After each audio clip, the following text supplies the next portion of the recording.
literatures. So what I'd like to ask is not what they're learning, but what they're doing. And so think for yourself, even you as students, what did you do in class maybe over the last week? What did you do this last week?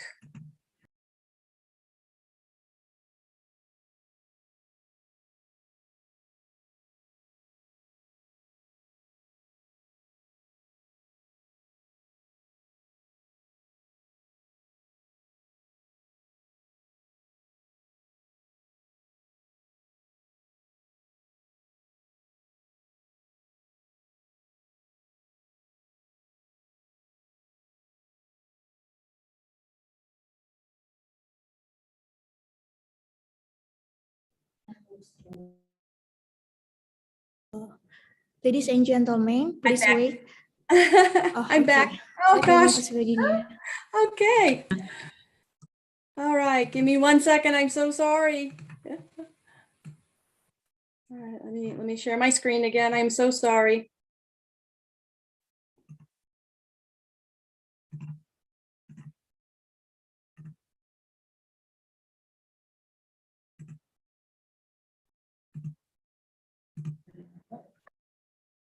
Okay, there we go. Check. All right. All right, so I see some of the people already answered some things that you did. You reviewed a book chapter, other things that we do in class. I have kind of a list here and see if these look, yeah, we did some games. All right. What, maybe a couple of other things. What did you do, or what do students do during their time in school mostly?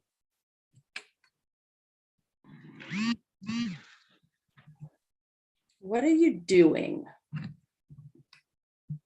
Yeah. Chatting with friends. Yeah.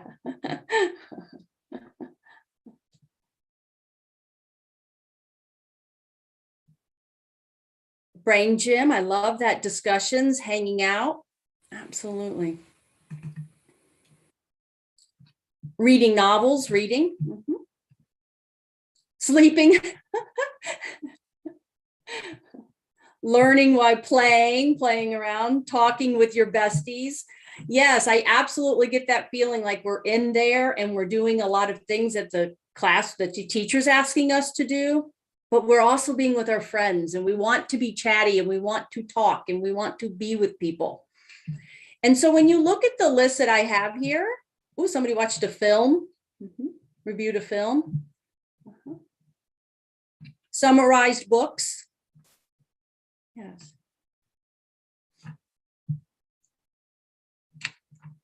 So when we look at the types of things that you're doing, and I want you to think about this. So we spend a lot of time, we're writing, we're listening, we're maybe doing some worksheets, we're doing textbooks, packets, maybe a novel that the teacher has picked out.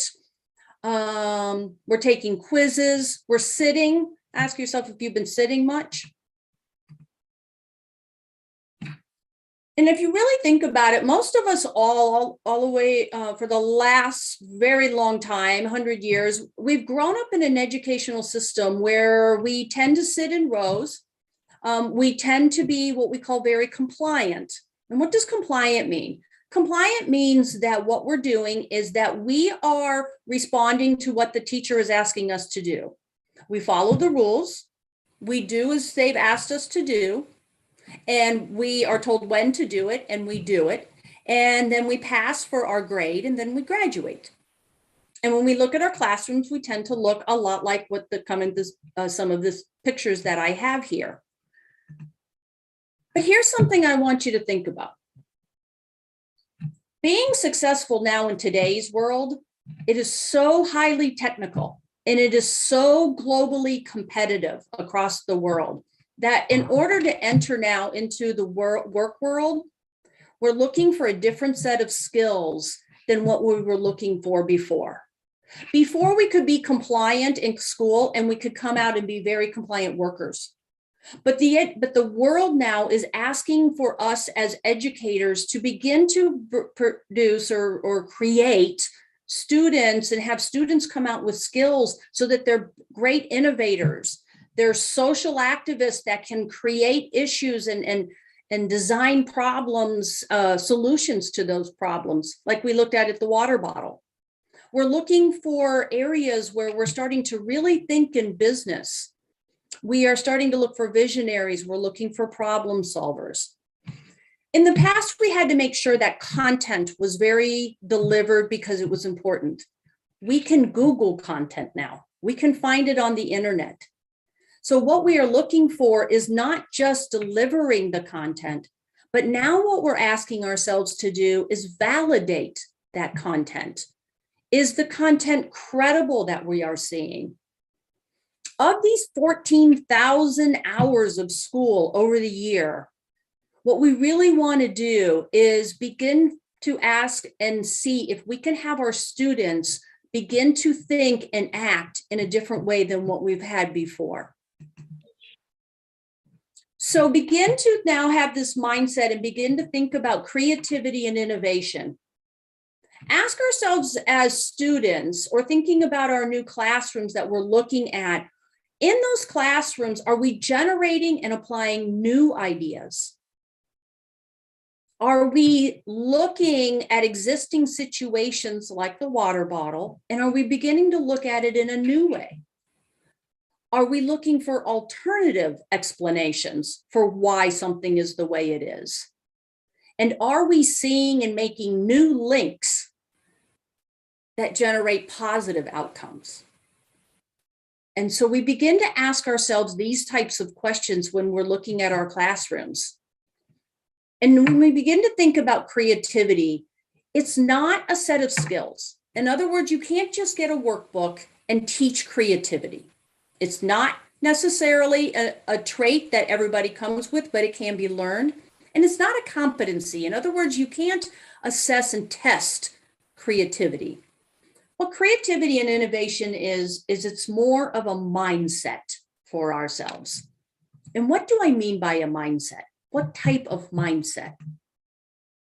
It is changing our mindset from the compliant classroom with all of the things, some of the things that you talked about, and moving to what I call empowerment. Creativity and innovation is about empowerment. And what do I mean by empowerment? To empower is a verb and is to give someone the authority and the power to do something. So think about that. What we're doing is empowering our students. We're giving them the authority to do something with what they're thinking. They have the empowerment. So I want you to think about yourself personally. And I want you to think about what happens when you become empowered. How do you feel when you're empowered? How do you think when you're empowered? What happens? So put some things in the chat. Let's hear your personal experiences of what empowerment feels like or think when you're empowered.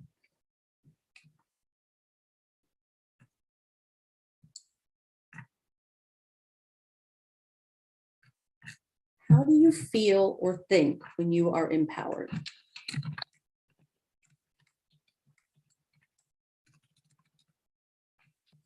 I can do anything. I love it. Yes, you can do anything as possible. Absolutely. I feel responsibility. Yes, responsibility. Like I'm going to take charge. I'm going to do this. Yes, I love it. Let's put a couple more. How does it feel?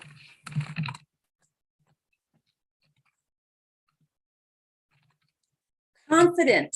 Love it. Confident.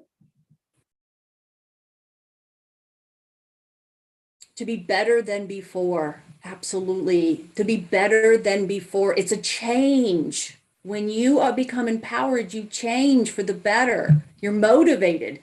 Yes, you want to do it. Yes, whatever it is, you're willing to do that hard work. Grateful. Grateful. Oh my gosh, you guys are putting in so many. I love it. I'm so fast I can't go. It's a moral boost. Yes, a lot of energy. That's why I get so excited, because creativity is energetic. It electrifies a classroom when you have creativity. You could rule the world. I can help other people. That's so wonderful. So you're taking what you feel and that motivation and confidence to help others. I love it. Unstoppable. Oh, you guys are wonderful. Thank you.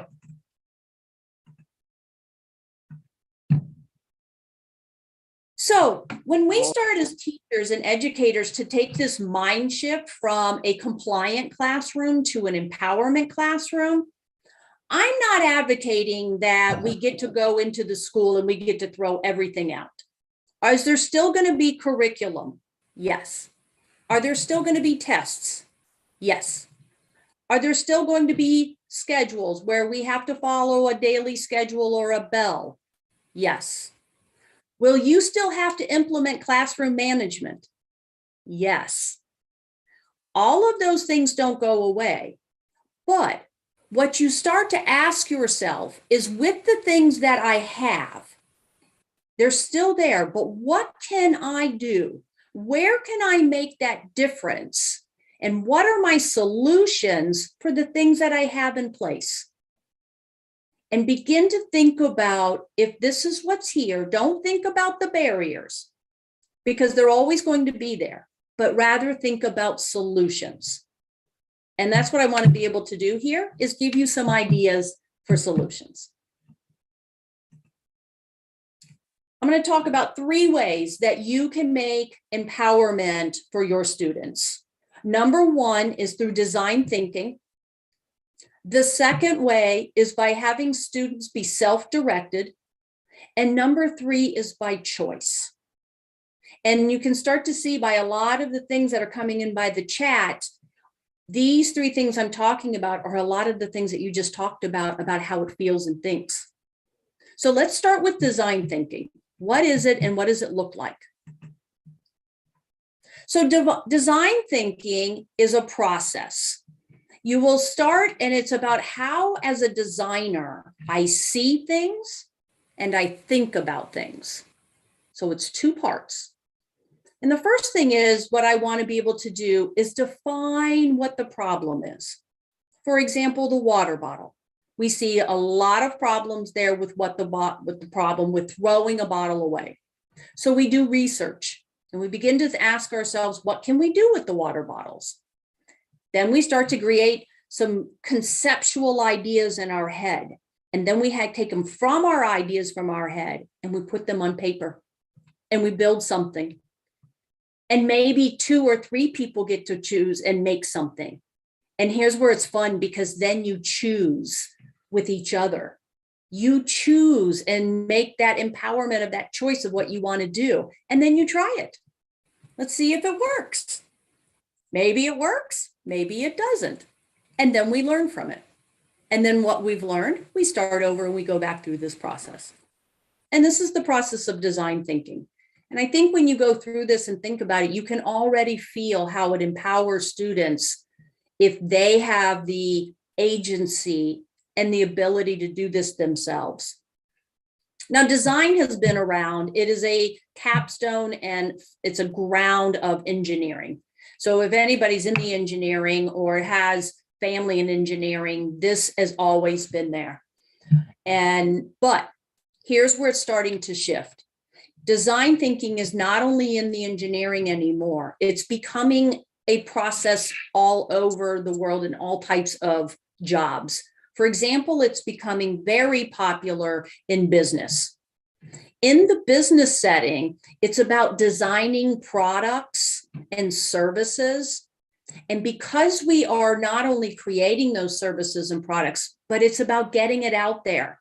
And so we have more advertisements. We have the way through the internet to communicate. But if I communicate my idea, somebody else globally could be competing with me. And so my way of thinking about not only my product, but how I want to talk about it and how I want to design it and make it the best now is becoming more competitive. So these design thinking processes that we go through is not anymore for the engineers, but also inside of businesses as well. It also is asking for 21st century skills. As we work our way around the cycle here of design thinking, it has us being able to generate solutions. It's about reading, because we have to do the research. So we have to read, and not just read, but we have to read critically. We have to think, and we have to reason, and we have to reason logically, because we want to choose something to see if it works. And then, of course, we are solving a very complex problem that exists. So here are 5 characteristics of a design thinker. And when you implement this, this is what the students begin to learn how to become. They learn how to become human and environmentally concerned. We hope that we're so stimulated, we do content and we do a lecture, that students become concerned. But when you truly are designing for a human or environment concern, your care level goes up. It's like that empowerment things that you said. You become motivated. You become dedicated to what you're doing. So our concern level goes up. They have to work visually. Now, you have to be able to think of a concept of how you can solve the problem. And then you have to conceptualize it in your mind. And then you have to be able to put it out on paper and be able to talk about it. And so it really asks students to visualize their ideas. The next thing is that a student has to become multifunctional. And here's what I mean by multifunctional. It means that they have to be able to look at different solutions because they have to choose. So what happens is they will lay out the different solutions and do a brainstorm, kind of a brain dump of all of the ideas. And then they have to be able to select the one while keeping that big idea or that big problem up here, and then see if that selection then matches. And if not, then they go back. The next thing of a design thinker is that they have to be able to use language. Language is a tool, because not only are you sharing with your partners your ideas, but an idea is okay, but then you have to be able to sell and show somebody else your product. So you want to share what your protocol is or what you've created or your solution. And so therefore you want to be able to communicate very clearly what your ideas were. So language becomes such a dynamic. And I noticed some of you in the chat said in class, what you like to do is talk with your besties and chat with each other.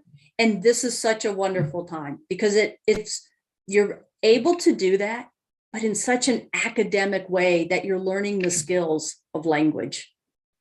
And last is teamwork. You begin to learn how to work together. They have to be able to, in order to the design, they have to be able to communicate their ideas. They have to be able to negotiate. I like my idea, but you might like your idea. So whose idea are we going to pick? And so you begin to build a community with each other.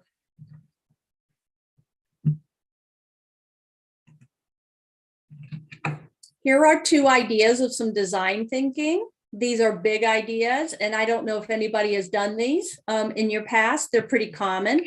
If you've been in a classroom with design thinking. The first one over here is the catapult idea. And by the way, you'll be able to receive this presentation. And I put a link down here if you'd like to see more on it. But this is a bigger one that you can see. This would take a while inside of the classroom. This is a large project. And same with the ones with the robotics or the Legos. Here is one where they've created out of a series of circuits and Legos. They had to create something that drew a picture. And so you can see by these designs that this can take a while. So what I'd like you to do is I'm going to be quiet because we want to hear from students. So I'm going to play a little video so you can hear the students when they created a space in their building. Oops.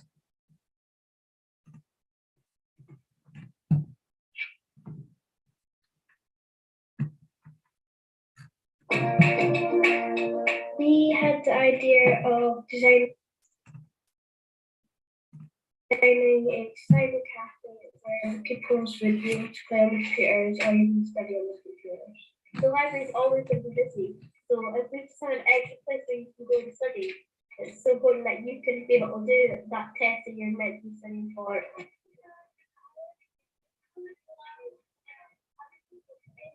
Had a big, what we call a brainstorming session or a giant brain dump. And we were just trying to arrange all our post-its into themes so we can use these themes to help us move on to the next stage where we develop our design. There's a lot of work involved in this, but it's fun work. We had thought about stuff, but then it was more the design of it got better, and I think that helped it throughout the day. You can challenge yourself. You could help other people improve their ideas. So it was a really good environment. In jobs in real life, really all you do is just work. But in like jobs like designing, you get to design ideas and think of things. It's really fun. I think this has helped me with what I want to do in the future. Seeing the V&A get built, that's very interesting. I'd like to sort of do something like that. I want to do something in business. It's definitely giving me an option of art because there's people there using sketch pads. It just fascinated me, and they can take a piece of paper and turn it into a masterpiece.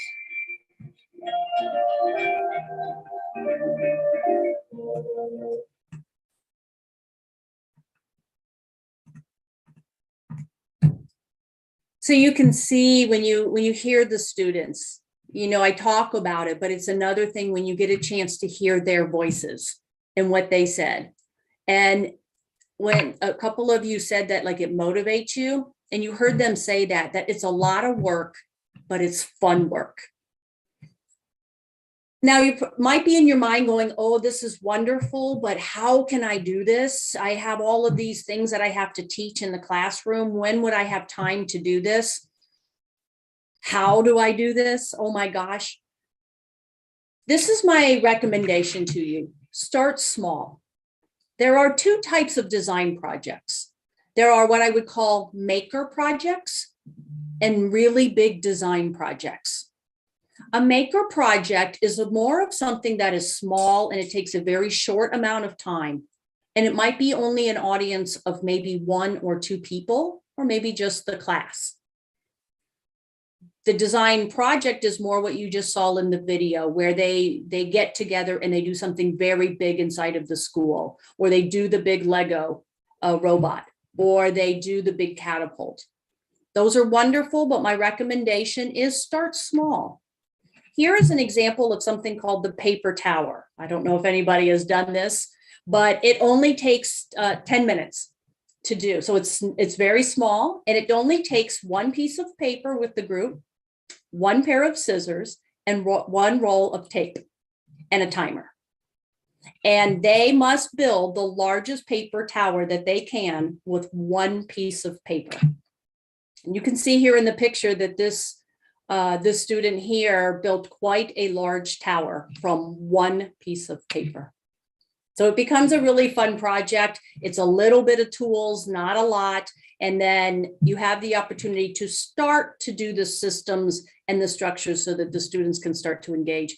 And you can figure out how to do this with your class and not be so overwhelmed by it. So I bring that up because the design process is iterative, means you do it over and over again. In other words, if you do the paper tower, you will notice that they will try it several times. They won't usually successful the first time they try to build the tower with the paper. It's so exploratory, but it is a chaotic process. It can create some chaos because it's not really structured, because the idea is that you let the students do that design. And you saw in the video that there's a lot of things going on. So here's my next question to you. What fears or concerns comes to your mind when you think about doing this in a classroom? So what are some fears or some things that you would think that would be hard or struggle with if you were to do this in the classroom? Fear of failure. It'll fail. Yeah. Oh, other people's views. That's interesting. How do other people look at it? That's good. I hadn't thought about that. That's very good. If you were going to, now you're the teacher. So if you're the teacher and you're going to go into your room and do this, what are things? Things are going to fail. Oh, there'll be competition. That's very, yes, it does. It can create competition. And how do you do that? So that it's good competition, because there's good competition and not good competition. And you want to balance that, absolutely. Failing, yeah. Nothing happens, they can't make it. What is some other, anything else? Anything else? I want you to imagine your class. You've got maybe 5 groups, all designing, all making things. What might be? Oh, somebody might harm each other. That yes. There could be, you definitely, that's that management of how do you make sure that there's safety in the room? Oh, somebody could feel bad.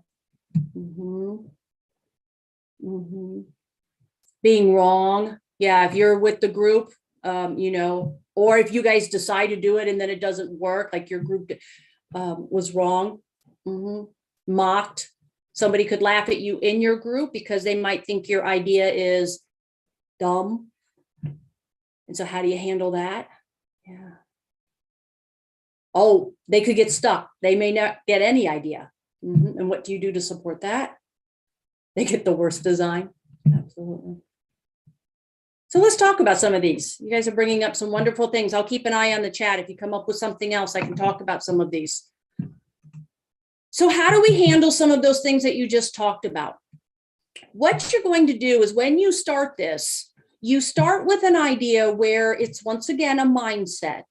And what you're doing with the students is, you remember, students are very good at being compliant. They wanted, you tell me what to do and I'll do it.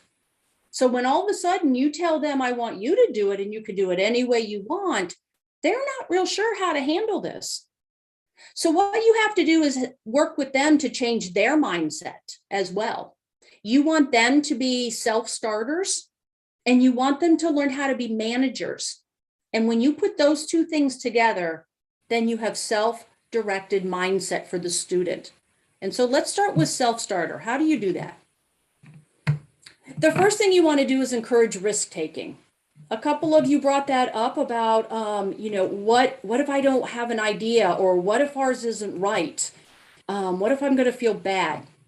Start with fun. Just start with fun. So here is one called the Human Knot. This was a group of this was a teacher. I was with her in the classroom and we started it. And we did something called the Human Knot. And the idea is that all of the kids get together in the room. Now, what you can't see is that there's 2 groups here. There's one group that you see, and then there's another group. And what they do is they all reach in and they cross their hands over and they hold on to each other's hands. And then they have to find a way to undo themselves so that they're all standing with their hands held out here and not all together. And so now what happens is it's just fun. So there's not an academic and a design about it.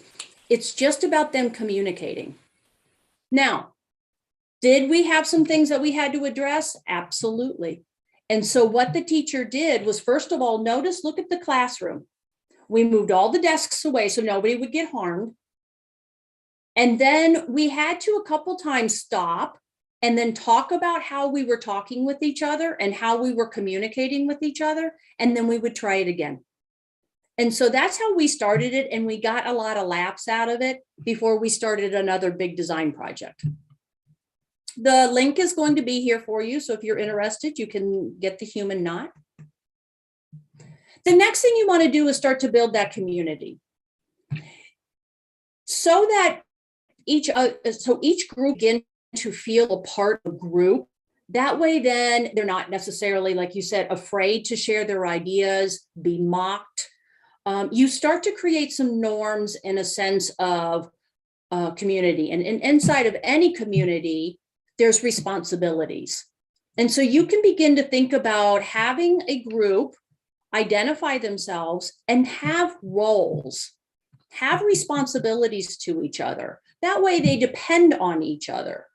So for example, this is one, I actually used this with the paper tower, where there was someone who was checking to make sure that the job was done efficiently. There was a questioner who, if they needed to ask questions from the group, that was the person who asked me questions. So I didn't get questions from everybody. I only got questions from the questioners. There was a timekeeper. So there was somebody watching for that 10 minutes of that paper tower. And then they were making sure that it was done on time. And then there was the supplier, and that's the person who's getting all of the supplies.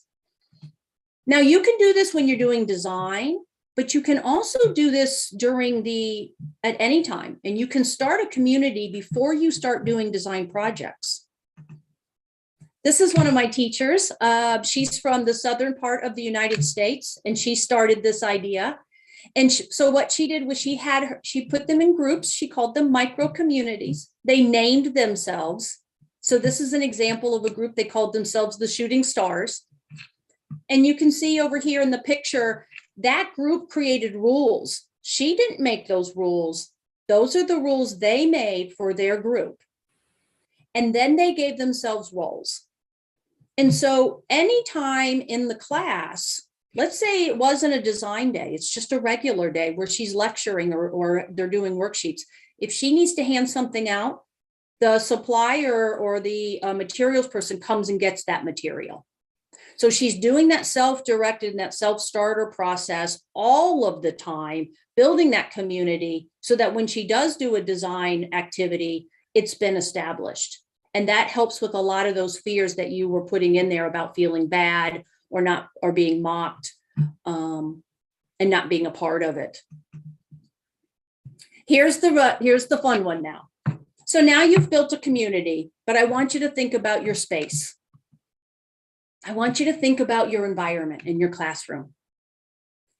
We want to move from rows. If you think about the business world, or you go to an engineering room or any professional world, more and more, they're not sitting in rows, but they're in professional settings where they're in groups and they're thinking and they're designing and they're writing and they're putting Post-it notes. So here is a classroom. Now, there's not many people that have this beautiful classroom. I know that. But here's what I want you to think about. Could you make it so that your communities have an area where they can sit together? If you notice here, this is what we've called defronting the room. You can't even tell where the teacher's at. I don't know. So the students own the room, they own the space here, and you see how there's all these students standing up. Here's another tip. Think about putting them in circles or somehow together in the community, but put a vertical, straight up and down, whiteboard if you can, something they can write on. If you have paper, that's fine. Put big pieces of paper. Think about poster paper, and you can laminate it so that they can write on it. But the research showed that it was vertical, up and down whiteboards to write on. They worked better than if you put it flat on the table. So if I have a group and they're working on the table and it's flat on the table, they don't work as well design-wise and creativity-wise than if it's up vertical. This you can do from day one. In fact, this is one of the first things you can do is start maybe with the human knot and start to put your groups into some small circles and have them maybe do some problems or whatever it is that you're working on, have them work on vertical whiteboards. Then start to do some activities, some design activities. What you're doing is creating systems and structures for yourself that helps then when they're ready to design. You will want to think about, as the more you get into your design activities, that you may want to think about maybe a place where you store your tools or your materials. So here's a teacher that made what she called the makerspace. And they have it very organized. And that way, then when the supplier comes to get the materials, they know exactly where to put it back. And that helps then for structure in the classroom because the community is responsible for the space. Your responsibility is to make sure that that supplier knows their role. The other thing that you can begin to think about is, if you notice on the other picture here, is start to think about technology, incorporating technology and having a space where that technology is with the materials as well. After you do things like the paper tower or maybe the human knot, and they're starting to get better and they have that community and they're starting to work together on those vertical boards, then start to do some smaller challenges, but maybe add technology to it. So here is an example that I did. I actually did this during COVID with some of my students, and we did a challenge. It was a strawberry picker, and they watched a video of people that were, they worked in the fields picking strawberries, and they talked about how tired they become. And then so the students started to realize how hard it is to be a strawberry picker. And so the challenge was, could they make a tool that could help the people who picked the strawberries? So here's one of my students so you can see. So here's my invention. It is scissors, pencils, pipe cleaners, and tape. And what you do is you hold it at the end of the pencils, and the scissors will go in and out if you open and close them, and then you wouldn't have to lean down. You could just put your arms down, and it works pretty easily.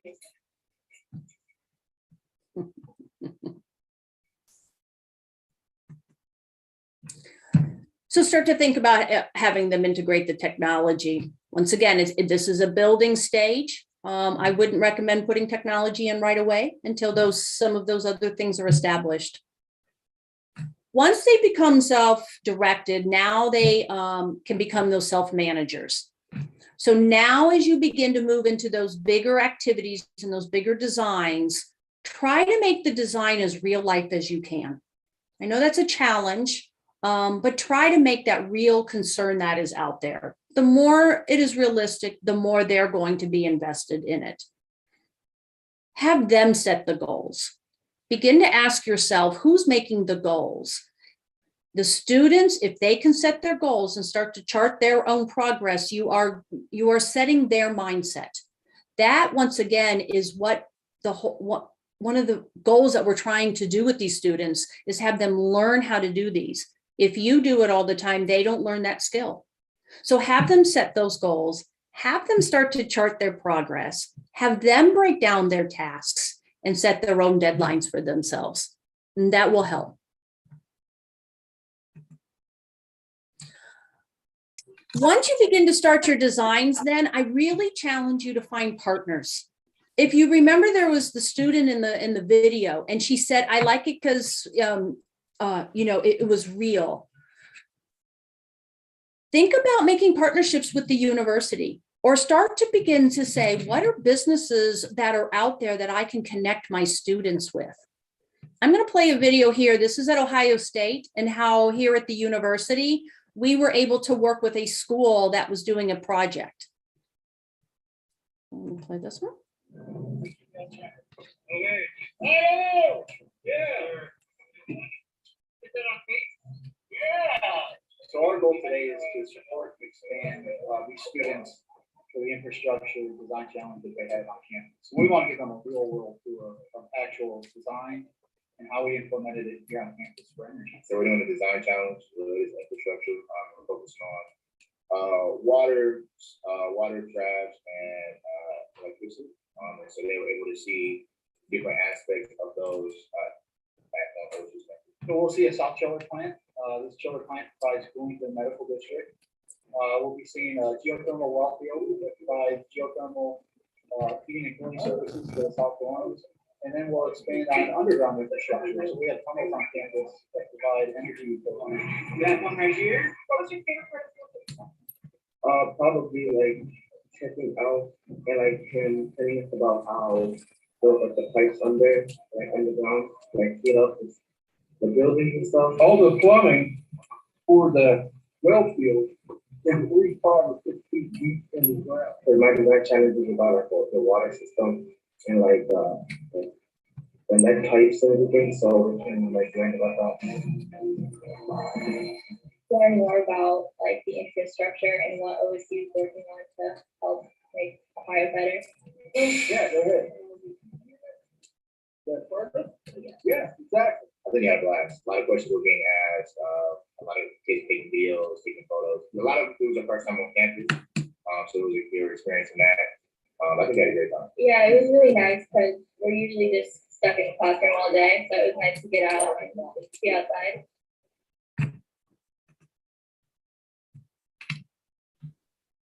So the last thing I'd like to talk about here is choice. And I made a list here, and they're open boxes. And so begin to ask yourself, in these design projects, or even during your regular class, when maybe you're teaching or giving tests, those types of things, look at this list and begin to ask yourself, when can I have the students choose? Are there times when the students can choose the tools or the material? Is there times when they can choose the content? I don't always want my students to choose my content because I have things I have to teach them, but maybe we choose, do we look at water bottles and trash, but maybe there's something else they want to look at. That's okay with me. Who asks the questions? Ask yourself that. Do you decide the groups in the community, or do they get to choose the groups in the communities that they work with? Do you grade the work, or do they grade the work? Who grades the work? So you can begin to ask yourself, and you can begin to, once again, empower the students, have them have that choice, have them begin to make some things. This list can change. It depends on what you're doing, and maybe one time it's checked with particulars, and then another design project, maybe you choose something else. So if you feel right now, many teachers, when they start thinking about creativity and they start thinking about some solutions, it can cause them some stress. This is unconventional. This is not the way we do school. It disrupts my room. If you're feeling that, you're not alone. Many, many teachers do. And so what my challenge for you is start to think about finding solutions. Find small solutions. You don't have to start out big. In fact, I recommend you don't start out big. If you haven't done this, start out small, but begin to get a mindset of just ideas. What is possible? What can I do? Focus on those solutions, not the barriers. That curriculum's always going to be there. Those tests are always going to be there. That bell system in your structure of the day is always going to be there. But what are solutions you can do? Ask a lot of questions. There is a network of teachers and professionals worldwide that are on the internet asking questions of each other all the time. Get in with these groups. Begin to ask questions with each other.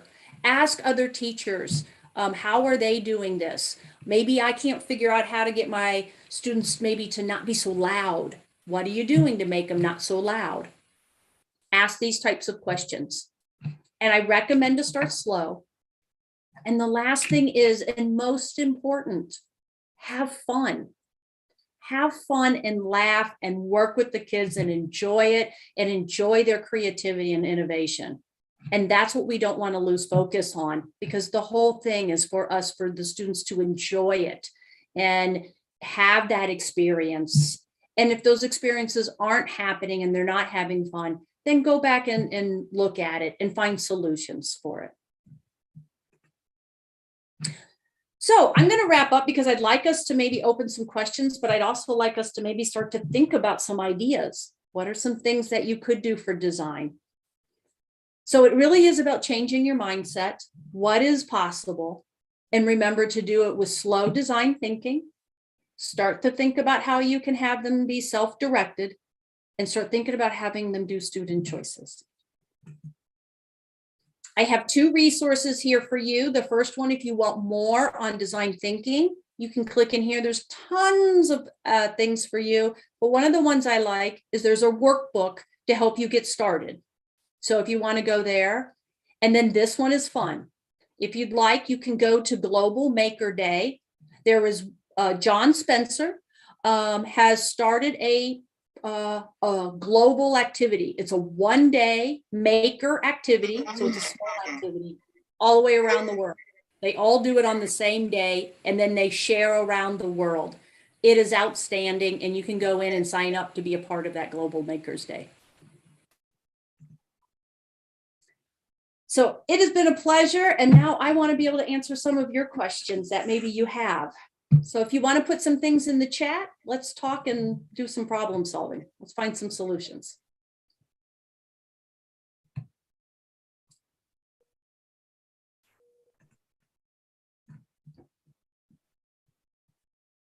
As a linguistics student, what is the easiest way to envision our design thinking, improve the critical view of it?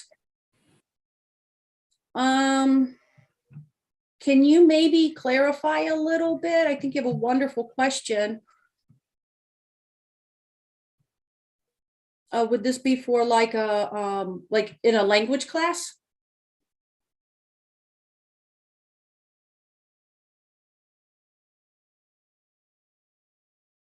Here we go.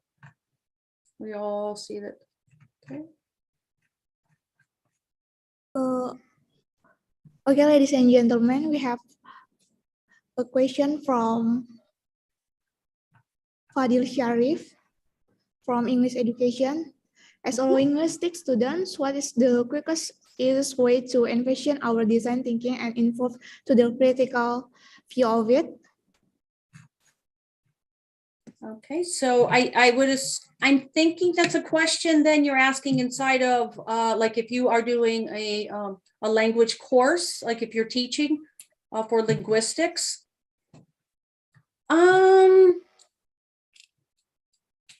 You could maybe, what I might think that I might do is maybe partner with maybe a science or another department, so that maybe when they have to present their designs, maybe they do the design in the science class, but then they have to write about it and maybe make the presentation. Maybe they design that and prepare that in their language class.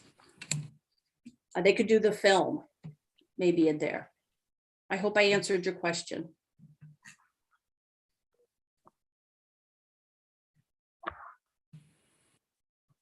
We also, let's see, we all see that some students are more creative. Yes, some students have that trait of creativity. Many educators assume that creativity is an enigma and a gift. That is true. And that goes back to that slide that I talked about that creativity is, it's not, it's something that you learn. And yes, there are people that are more creative than others, but I do not believe that there is not a person who cannot be creative. Now, when you think about maybe, you know, can they make something from art? There are people who can make a better piece of art than somebody else. But when you work as a community, what you do, and that's why a community is important, because each person has a skill. Maybe one reads better than the other person. Maybe one can draw better than the other one. Maybe one can speak better than the other one. But when you put the group together, that's where the power is. So don't do these things where one student does it all by themselves. So what they're doing in the community is they're building on each other's skills. And together as a team, they then do the design. And that's a key thing, is that it's as a team. Because if you think about it in the real world, they put together teams of people who have different skills. And so that's how you build off of each other.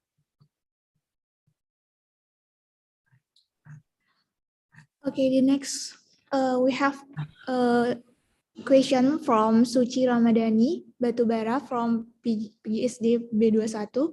What is the ideal learning design according to the demands of the applicable curriculum? What is an ideal learning design? I think it would depend. Ideally, you might want to take a look at your standards in your curriculum. And so if I'm doing maybe fourth grade, then what they might be talking about would be things that maybe they talk about in the curriculum. So I would take your material and your content and begin to look at topics. And when you begin to look at topics, then you can start to look at what are problems or concerns that are at that grade level that they can handle. Because if I'm working with younger students, there may be problems, but it's too advanced for them. So I would look at those particular activities based on the topic that's in your grade, and then find appropriate levels. For example, I come from mathematics, but the catapult is one that is very popular in Algebra 1 because it deals with a quadratic parabola. And because it's a quadratic parabola, we like to do it in ninth grade with the Algebra 1 or 8th grade, because then that is a topic, and then we can talk about what they're designing. And what they start to see is how what they're learning in your content in your curriculum applies to real life, and they start to apply that. So that would be what I would pick. Okay, thank you for the question. Okay, everyone. We were moving another question that is from Zahara. How do we stay in a positive frame of mind? That is such a good question about positive, because it can become overwhelming. And once again, I'm going to take it back to go slow. Stay slow so that you are having fun with it, because you may have different groups of students, and some groups are really good at it and they get along, and you have a class and they naturally get into teams and they work together, and it's so much fun. But there are groups and there are times when you have a class or a team and a community that you struggle with, and that they're really hard to work with because they can't learn how to work together. You have to remember it's your mindset that what you're doing is teaching them how to work together. And so don't have that high expectation that they already know how to do it. What you do is you're teaching them, and that group or that class may go very slow. You may have to do just the fun small activities, or just learning how to write on a vertical board in a group before you get to do anything bigger.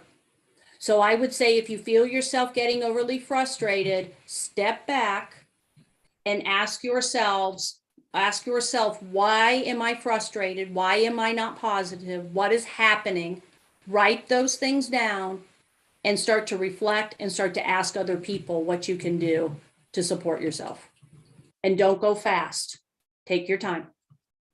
You'll get better every year.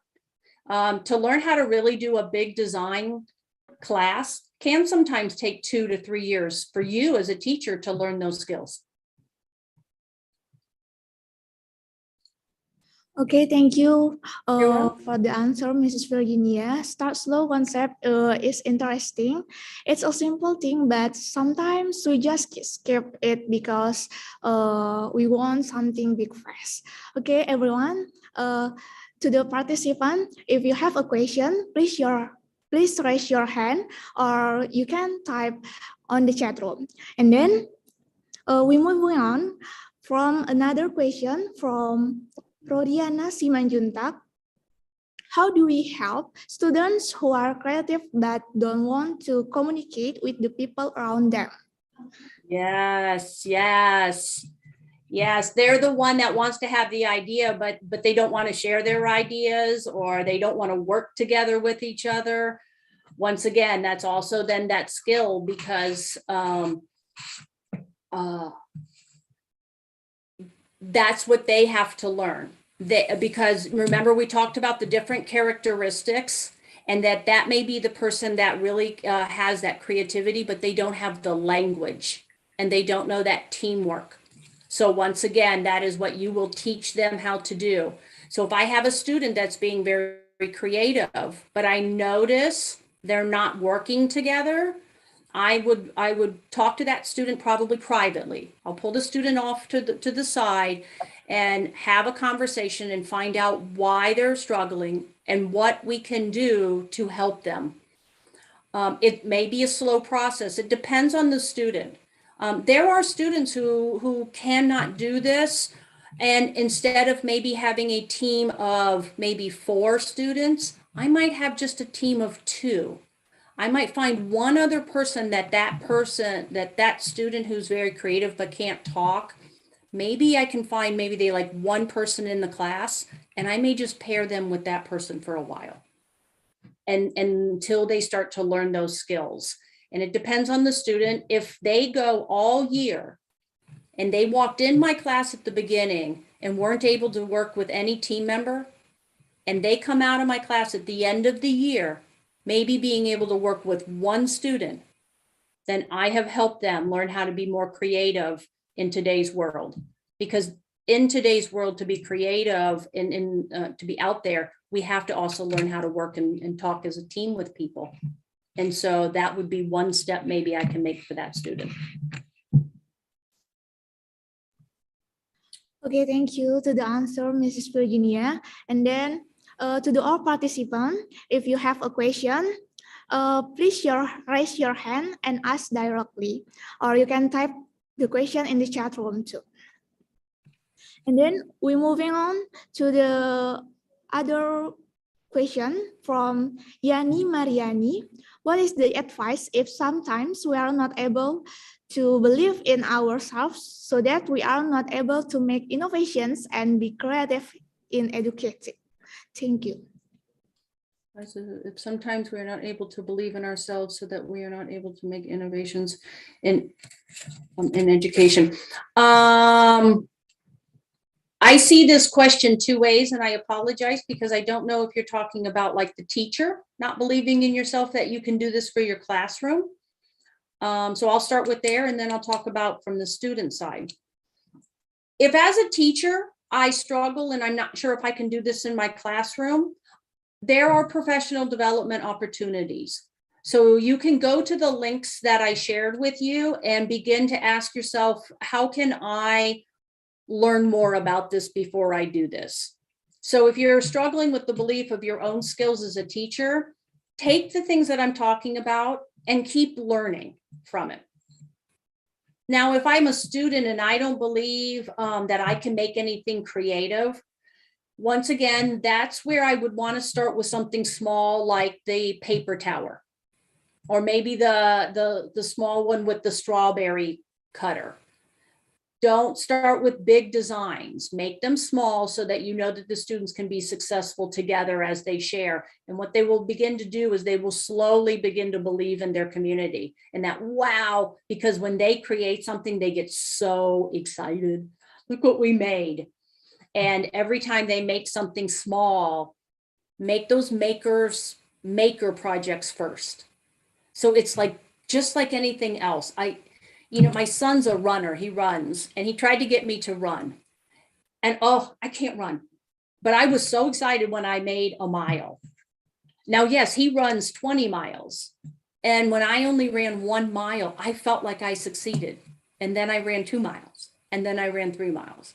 And so it's those small steps. And so pick those projects where maybe the first couple of projects or those couple of maker projects, every student can probably make something. So start small.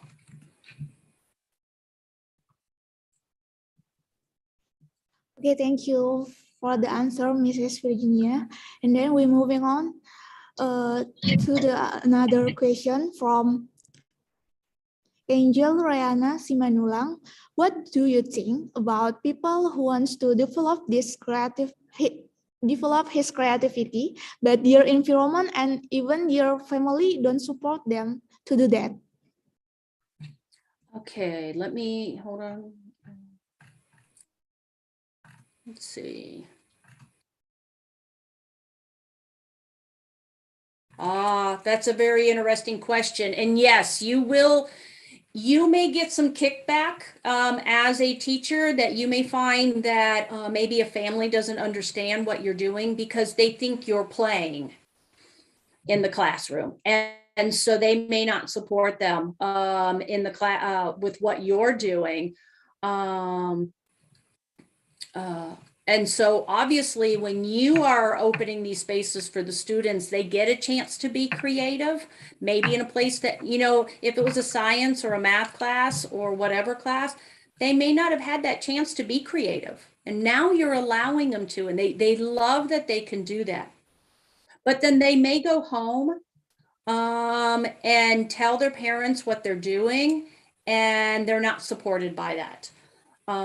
So you as a teacher can continue to support that student. One of the things, I think you brought up a really good point, is that you want to communicate with your families what your mindset is and why you're doing what you're doing. Go back to that beginning of what I talked about the why. Why are we doing this and why is this important? And we're not just playing in the classroom, but we're actually creating deep thinkers, and we're creating students with 21st century skills, and we're preparing them for the skills that they need to be successful. Wonderful question.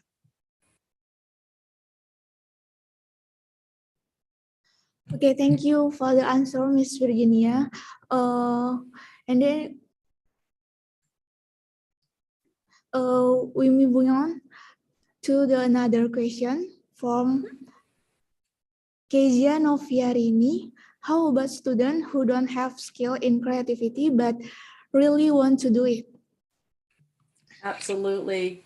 They will learn as well. If, you know, sometimes I'm not very creative in a project when I have to do something. Think about for yourself, have you ever watched somebody else do something and you go, oh, that's a really good idea. And then what happens is that you've learned from somebody else, and I've seen an idea, and then I think, wait, but maybe we could make that idea a little better because, and then they start to add on. That is one of the neat things, is because once again, they're not alone. It's all about teamwork.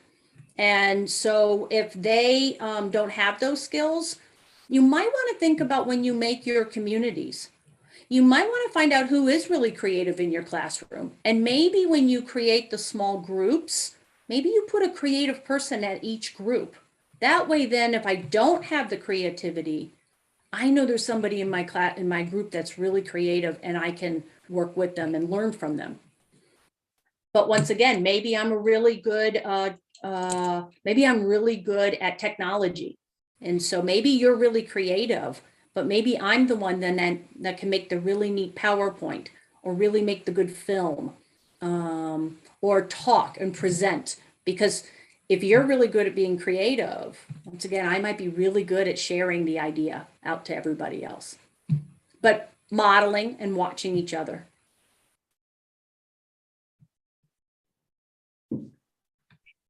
Okay, thank you to the answer, Miss Virginia. And then we have a lot of questions. But the next question is from Mrs. Nindi. She can ask directly. Mrs. Nindi, the time is yours.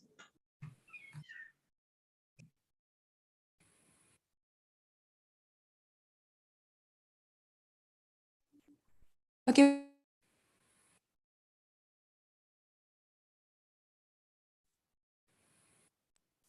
Okay, thank you for the chance, Ma'am Virginia Alonso. This is the wonderful and insightful presentation.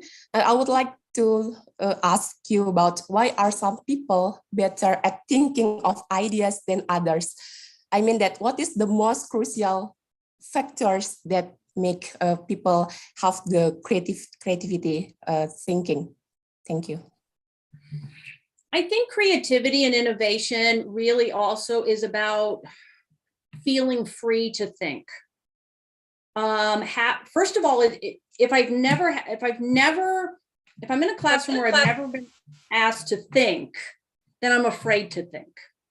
So the first thing that I have to be able to do is feel like I'm okay to think, and I'm allowed and okay to say what my ideas are. You have to remember that students, especially the older students, have not had that opportunity to do that much. So sometimes they can be very creative, but they're afraid. They're afraid to say what they're thinking because they've never done it before. And so first thing is about creating that safe environment. It's okay to say your ideas. It's okay to say and think about what you're thinking. Once I feel safe, then I might think about something. But if I don't think very deeply, well, then you as a teacher may come to our group and pose a new question. Make me wonder, make me think about something else. Maybe we're researching and I'm thinking about it and I'm trying to be creative, but I don't know where to go. So you as the teacher then can come and begin to give me a hint. Don't tell me how to do it because then you did the thinking. But be prepared for how can I support the students and kind of nudge them or give them ideas. And then if you then give me another website or somewhere else I can research, then I can begin to think a little bit more. I'm getting more information and I'm beginning to think about it. And then once again, if I watch a group that's working and I notice that one person's starting to talk a lot, maybe they're dominating the group. Maybe they're not allowing the other members to talk. So once again, I'll come over to that group. So what you do is you're watching. You don't go and sit in the back. You're actually really listening and you're watching these dynamics happen. And so if I watch and see a group of one person talking, I might go over and then sit with that group and then start to ask, so what do you think? And then ask another student, so what do you think? Or maybe let's all grab a pen and let's come up to the vertical board and everybody write what they're thinking. And then let's see what everybody says. So maybe that helps.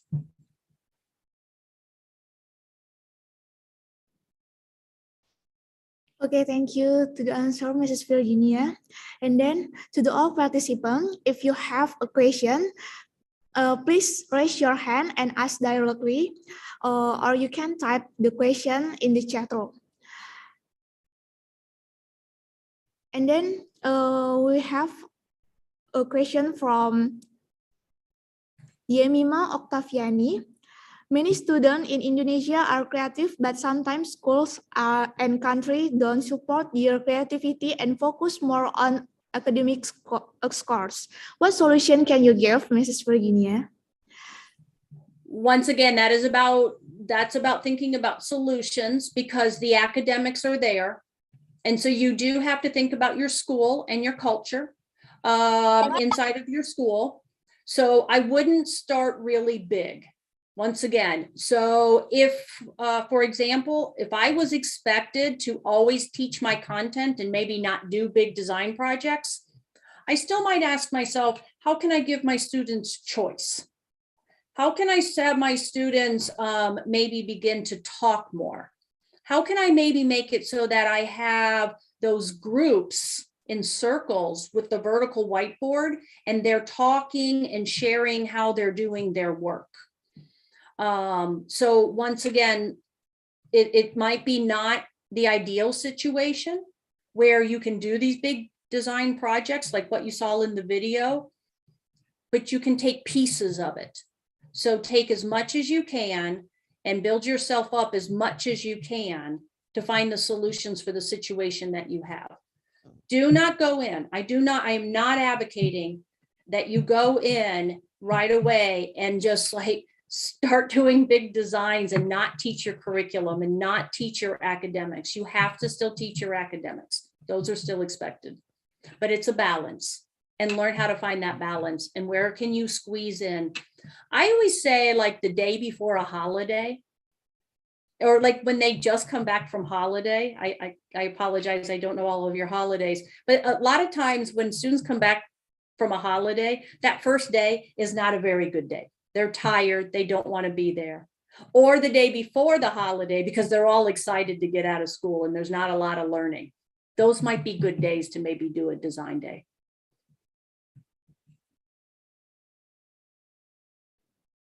Okay, thank you to the answer, Miss Virginia. And then we're moving on to the question from Aldria Imelda. What do you think if in teamwork we do little project and then one of the teamwork get angry easily because our project far from expectation? Is it okay if we do project but doesn't perfect or must be perfect? Yes, because once again, remember all of the things that they're learning when they're doing design.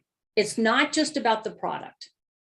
What they're doing and where they begin to ask themselves is maybe I've worked with a lot of teachers who have done the paper tower, and I do this in, like, if I was with you live, we would all do the paper tower.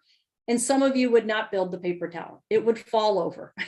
It just would not work. But what did you learn while you were doing it? What you learn is how, once again, how to think creatively, how to talk with each other, how to be time aware of something. So it's all of the skills that you're learning as well as the project.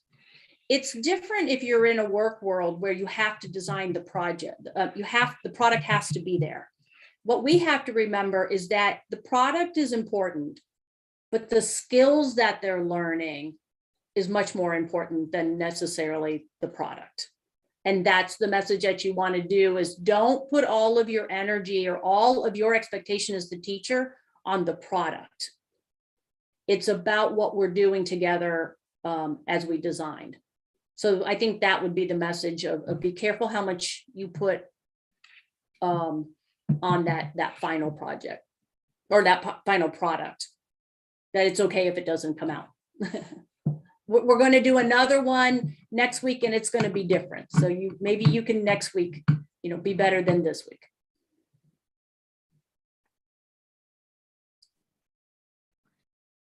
Okay, Mrs. Virginia, thank you for the answer. And then the next question from Siti Aisyah. How to convince students that the design thinking that we create is interesting, because as we know that everyone has their own way of understanding things. Oh, yes, that is such a good thing. Like, how do we get them motivated? How do we do that? Go back to what I asked you at the very beginning about empowerment. And think about how you felt when I asked you how you feel when you're empowered. I feel motivated, I get excited, I feel like I can rule the world. If you offer opportunities and you notice, like if you pick a couple of these, first of all, once again, make them fun. They're going to enjoy these. They will enjoy these types of activities. And if they're not enjoying, begin to ask them. Remember, you're empowering them. What kind of activities or what kind of topics would you like to take on? In the video, you saw that the students wanted to create a space so that students could go where they could practice their tests. The students wanted to do that. It's all about student choice. And so you can pick a few, but when we talk about convincing students, change that word to how can we empower the students to have some selection and choice on their designs, or selection and choice on the topics. For example, the one where they went to Ohio State University and looked at infrastructure, maybe as a group, as a class, you can start to talk about what's a topic that you're interested in and where's an area maybe local that we could go. Where do you have your interests? It's their passions, their interests, and that's the key.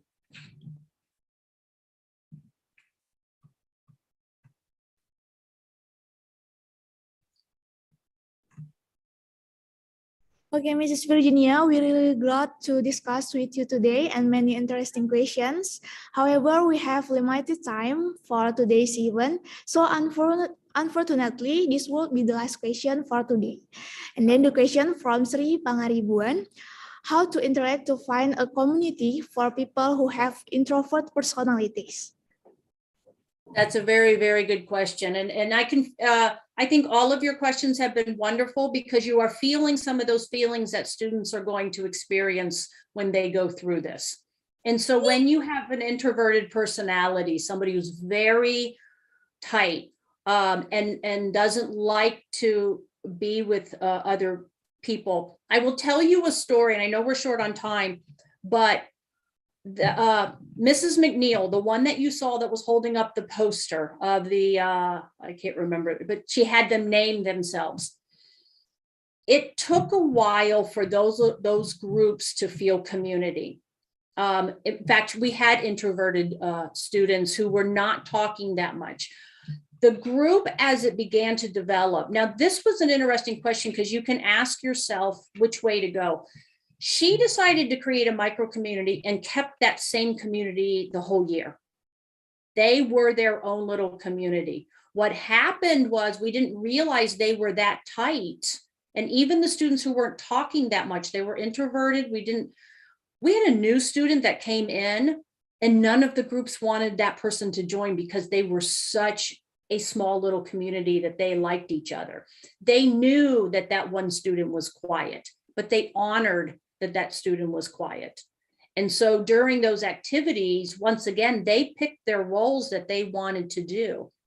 So they didn't force the one that was quiet to have to maybe be the one who presents, because that's not what made that person comfortable.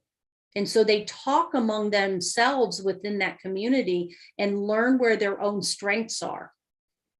And so you as a teacher can begin to develop that by having them do some different exercises so that maybe they learn each other. What do they like? What don't I like? I don't like to talk in front of people. I don't like to talk much.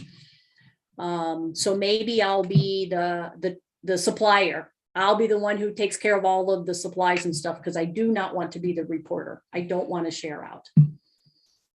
Once again, if you have somebody who is not working with the community very well, take them aside, work with them, find out what is going on, learn more about them. And once again, maybe just tighten the community to maybe 1 or 2 people with them and not a larger group of people.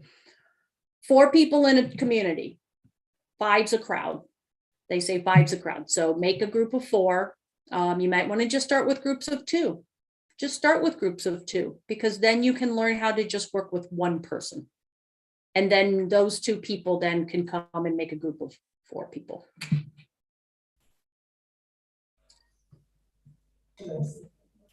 Okay, Mrs. Virginia, sadly, this is the end of our Q&A session. We have a great time to discussing this topic about creativity and innovation with you. Perhaps before we end, you would like to give us some closing statement for today's lecture. I would just, first of all, thank all of you for being here and asking these questions. I think when you ask questions, you're learning. And so that inspires me, and hopefully other people have been inspired by your questions and what we've learned today. So thank you for taking your time. Thank you to the university for having me. And I will make sure that you have access to these. And so if you have questions, you may email me anytime and ask me. And I would love to hear about how it's going. So thank you very much. It's been a true honor.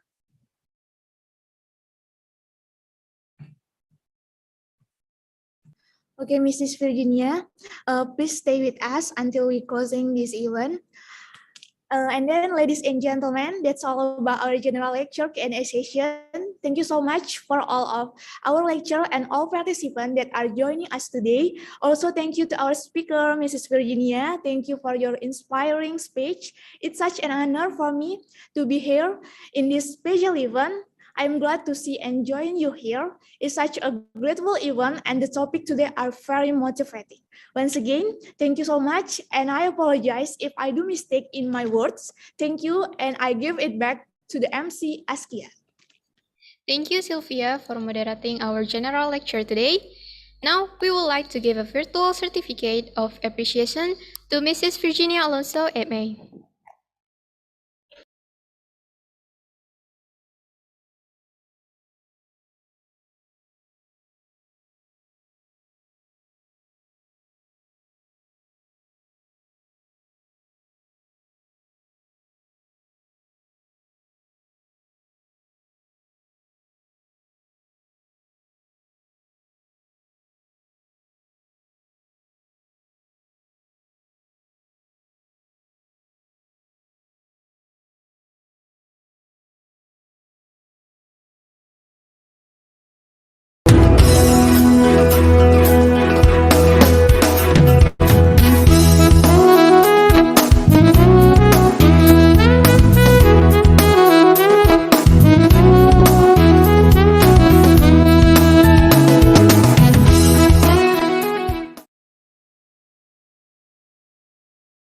Okay, thank you, Mrs. Virginia Alonso MA, for your time and effort for today's event. Ladies and gentlemen, can feel that our event will be ended soon. So, for the closing speech, please welcome Head of Department Community Education, Dr. Sudirman, MPD.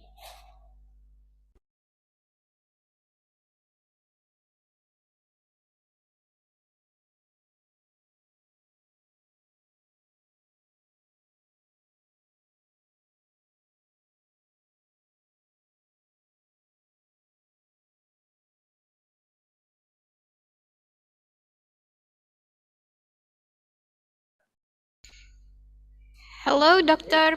Ya, terima Sudirman. kasih. Okay. Oke, thank you Azika, Sylvia. Assalamualaikum warahmatullahi wabarakatuh. Dengar suara saya? Yes, Doctor, yes. Oke.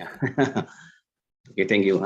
First of all, we would like to thank the Dean of the Faculty of Education Universitas Negeri Medan, Mr. Yusnadi, and his staff who have carried out this public lecture. Especially thanks to the resource person, Mrs. Virginia Alonso MA from Ohio State University, who has provided material in the form of knowledge that is very valuable for us. Hopefully, what has been given can provide enlightenment for students and lecturers and the Faculty of Education Universitas Negeri Medan. Finally, we also surrender to God. Hopefully, we will always be given help and knowledge that is beneficial for the benefit of mankind on this earth. Once again, thank you, Mrs. Virginia. Thank you all. See you next time. Terima kasih. Assalamualaikum warahmatullahi wabarakatuh. Waalaikumsalam warahmatullahi wabarakatuh. Thank you so much, Dr. Sudirman, MPD, for the closing speech. Ladies and gentlemen, finally, we are at the end of the event. Thank you so much for the attendance from all of our lectures. Also, thank you for our speakers, Mrs. Virginia Alonso, MA, and officially all of the participants too.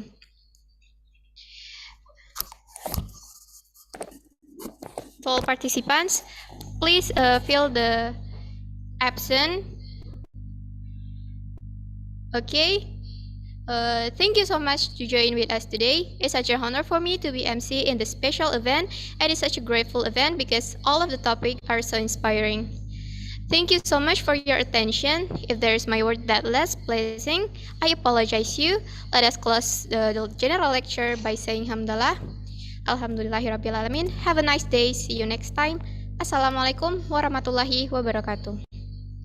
Waalaikumsalam warahmatullahi wabarakatuh. Thank you so much, Miss Virginia. Hope to see you soon. Thank you. It's been a true pleasure. I really enjoyed myself. Yes, Thank we you really all. inspiring by your speech and lecture today. Thank you very much. My pleasure. Thank you. Okay, we hope to see you soon. Yes, I hope to. To all participants, please fill the absent. So there is a very positive feedback from our student, as you see in our chat room. They love you so much, Miss Virginia. That makes me feel so good. Okay. Okay. I have to say I was a little nervous. I won't lie. Why? I was afraid the technology would not work. I see. Okay. Yes, and it's hard to do creative, to do creativity and design on Zoom. It's not as fun. Yeah, it's might So, quite be a little difficult, right? Yes, I'm glad I could inspire through the Zoom. So Okay. Okay. We hope you also have a successful life, also for study. Okay. I think we can close our Zoom meeting. Thank you very much for all the committee. I'll see you soon. Silahkan ditutup aja Dek ya. Ditutup ya Pak Dekan ya Pak. Izin semuanya. Terima kasih buat adik-adik mahasiswa, seluruh dosen. Terima kasih sudah partisipasinya. Mudah-mudahan nanti dalam keadaan sehat dan ketemu lagi dalam kuliah umum yang berikutnya. Terima kasih semuanya. Terima kasih Bu. Terima kasih Bu Adek 1. Terima kasih Bu.